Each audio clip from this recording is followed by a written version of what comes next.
Þá koma fjórða lið á dagskrá, aðalskipulag, umsókn breytingu á skipulagi, Reiðbrú, til máls tekur bæjarfulltrúi Ingibjörg Isaksen.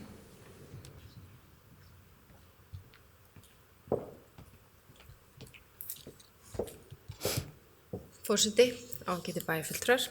Í þessu erindi lögð fram tillaga breytingu á aðalskipulagi í samræmi við bókun skipulagsráðs 18. desember 2019. Í breytingunni felst að gert ráð fyrir að nýta megi fyrirhugaða Lagnabrú Landsnets yfir Glerárgil sem reið og göngubrú. Felur það í sér að afmörkuð ný reiðleið og útivistarleið þar sem Lagnabrúin fyrirhuguð. Þá einnig gerð sú breyting að afmörkuð útivistarleið samhliða reiðleið yfir núverandi brú sem 300 metrum neðar í Glerárgili. Skipulagsráð leggur til við bæjarstjórn að fyrirliggjandi tillaga að breytingu á aðalskipulagi verði samþykkt.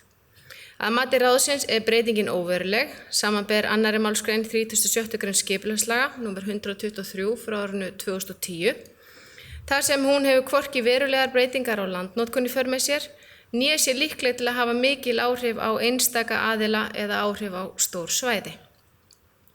Skipulagsráð vekur athygli á því að í vinnslu stígaskipulag fyrir Akureyri og gæti það haft áhrif á endanlega legu stíga. Takk. Það er bæjarfulltrúi Ingibjörg Isaksen lokið máli sínu. Orðið laust,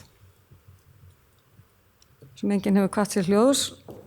Þeir sem geta samþykkt fyrirliggjandi tillögu að breytingu á aðalskipulagi sem felst í að gert ráð fyrir að nýta megi fyrirhugaða Lagnabrú, varst að biðja orðið fyrir ekki?